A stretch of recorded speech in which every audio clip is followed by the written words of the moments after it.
Hi, friend. It's your inner child calling.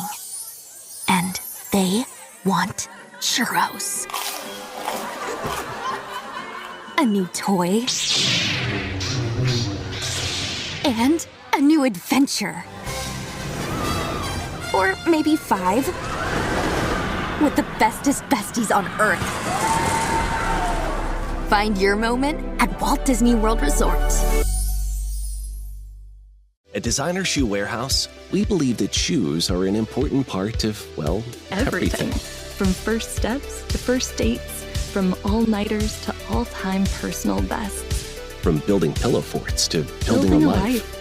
For all the big and small moments that make up your whole world, DSW is there. And we've got just the shoes. Find a shoe for every you from brands you love at brag-worthy prices at your DSW store or DSW.com. Hello, I'm Carmen Borca Carrillo, a producer here at Wonder Media Network. I'm so excited to be guest hosting this episode of Womanica. This month, we're talking about architects. These women held fast to their visions for better futures, found potential in negative space, and built their creations from the ground up. Next to the National Mall in Washington, D.C., is a site that has become a quintessential part of the nation's capital. 2 black granite walls, inscribed with over 58,000 names, the Vietnam Veterans Memorial. At the time of its installation in 1982, the now respected memorial faced much controversy and criticism. It was too minimalist, too austere, and its designer, well, she was just too young. Today, we're taking a look at the life of the architect, sculptor, environmentalist, and artist who designed that memorial at only 21 years old, Maya Lin. Maya was born in 1959 in Athens, Ohio. Her parents were both professors at Ohio University, and both had emigrated from China in the late 1940s. From a young age, Maya was surrounded by academia and art. Her mother was a poet who taught literature, while her father was a ceramicist and dean of the university's School of Fine Arts. By the time she'd reached high school, Maya was taking college-level courses and spent her free time at the university where her parents worked. Maya's hard work paid off, and she was accepted into Yale. Like a lot of undergrads, she cycled through a lot of potential majors. Veterinary work, zoology, a pre-med track. Eventually, she settled on architecture because it combined her skills in math with her talent for art. During her final year at Yale, Maya and some fellow classmates decided to create a senior seminar on funereal architecture. They wanted to explore the way memory, life, and death can all coexist in a public space. One day, they saw a poster for a rather unique competition: design a Vietnam Veterans Memorial. So the group decided to make that the final project for their seminar. The specifications for the memorial design were pretty limited: that the names of those who had been killed must all be listed, and that the monument must be apolitical. With those guidelines in mind, Maya used an approach that she'd liked in previous war memorials: a focus on the individual. From this vision arose Maya's design. In her proposal, she wrote, "Walking through this park-like area, the memorial appears as a rift in the earth. 2 black granite walls engraved with the names of the people who gave their lives in the Vietnam War in chronological order. A simple, minimalist monument, one that Maya hoped veterans could see themselves in." Maya entered her proposal into the competition, but never expected to win. However, in March 1981, Maya's work beat out over 1,400 other design proposals. She'd won. When Maya had submitted her work, it'd been anonymous. The judges only knew her work by its entry number 1026. When it became public that Maya, a 21-year-old Asian American woman, was behind the design, pushback began immediately. The memorial design faced criticism for being too minimalist and unheroic and not focused enough on the soldiers. Some veterans claimed the black granite was a critique of the war. Maya herself also faced scrutiny, solely for her race and gender.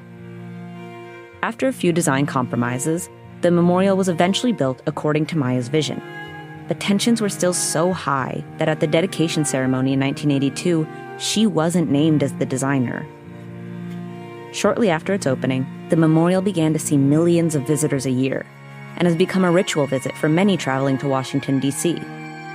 In 1995, the film Maya Lin, A Strong, Clear Vision, which documents her work on the monument, won the Academy Award for Best Documentary. Though the Vietnam Veterans Memorial was clearly a defining moment in Maya's life, it marked only the beginning of her career. She was, after all, just 21 years old when she won. In 1981, Maya earned her bachelor's in art and architecture. 5 years later, in 1986, she got her master's in architecture, also from Yale. She continued designing memorials, including the Civil Rights Memorial in Montgomery, Alabama, which was built in 1989, and 1993's Women's Table, which commemorates the 20th anniversary of Yale allowing women to enroll.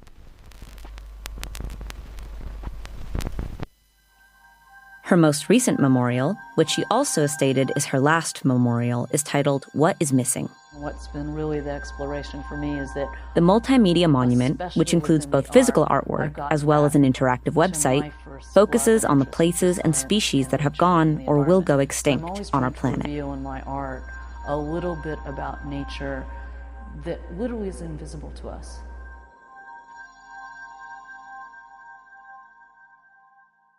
Maya is also well known for her large, site-specific outdoor sculpture work, which often centers environmentalism. In 1995, she molded a 10,000-square-foot field of grass in Michigan into a land sculpture titled The Wave Field.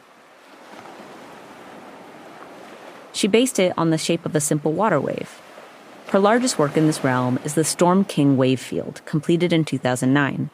It sits on an 11-acre site and mimics the appearance of ocean waves. A field that literally when you were in it, you became lost inside it. So the waves had to become much larger than you.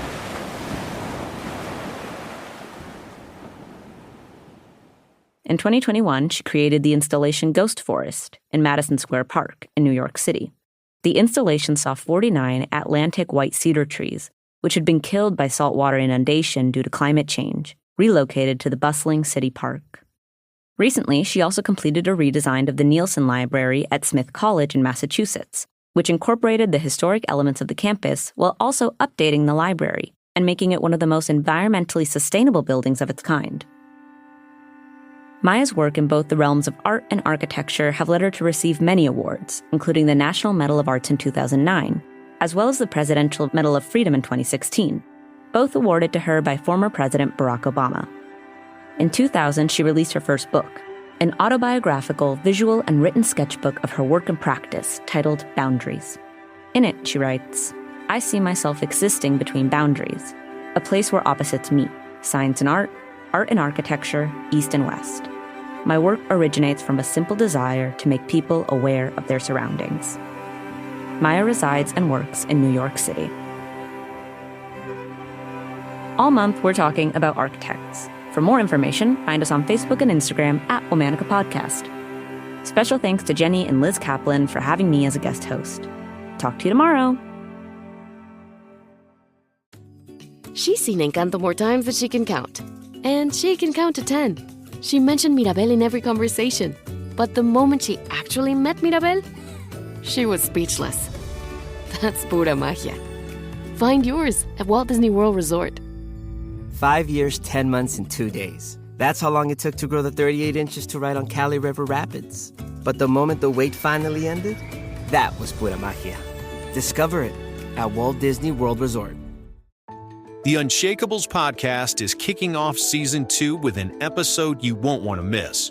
Join host Ben Walter, CEO of Chase for Business, as he welcomes a very special guest, Chairman and CEO of JP Morgan Chase, Jamie Dimon. Hear about the challenges facing small businesses and some of the uh-oh moments Jamie has overcome. Listen wherever you get your podcasts. Chase mobile app is available for select mobile devices. Message and data rates may apply. JP Morgan Chase Bank, N.A. Member FDIC. Copyright 2025. JP Morgan Chase & Company.